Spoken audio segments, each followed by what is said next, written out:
The story I'm going to tell today comes from the Inuit people in the way far north up in the Arctic Circle. And this story is from a long, long time ago, from back when the world was still new. Back in these times, the Inuit people lived in a world of complete darkness. They had never seen daylight. The only way they had even heard of daylight was from Crow. Because Crow would migrate south and then move back north to be with the Inuit people. And Crow would tell stories of the daylight down south, and he would tell the people of the beauty and the wonder of the daylight, and the people were enthralled by this idea of daylight, and they begged Crow to make a journey back down south and to bring the daylight back to them so that they too could have it up north. And at first Crow said, "No, I can't. It's such a long journey, and I'm getting old, and I can't. I'm not up for it." And Crow protested, but the people begged and begged. So eventually Crow said, "Okay, all right, I will do this for you. I will go south, and I will find the daylight, and I will bring it back to the Inuit people." So Crow set out, and it was a long, hard journey.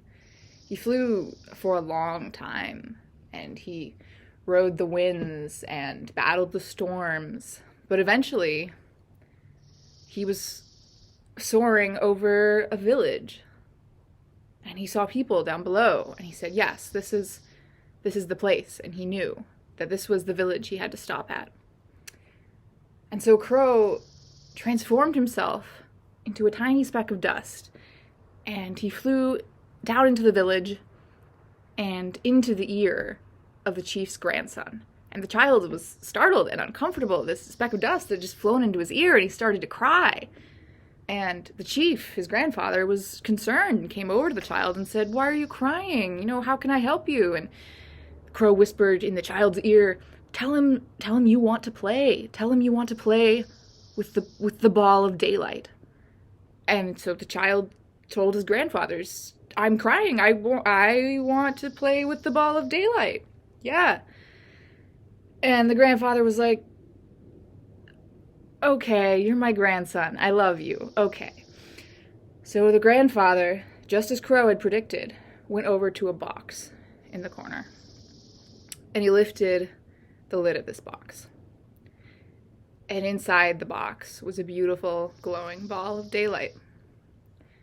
And as soon as the lid was lifted and the chief held the ball in his hands, Crow transformed back into himself and swooped in and grabbed the ball of daylight and whooshed back up into the sky away from the village and made the long, long journey back up north with this ball of daylight. And when he arrived back to the Inuit people, the world was transformed. And for the first time, the people saw the world in the color and the light of the sun. But Crow warned them that daylight could not last all year. It needed to rest. And so, for half the year, the Inuit people live in the bright light of day, and for half the year, the daylight rests, and they live in the darkness. And that's the story of how Crow brought the daylight.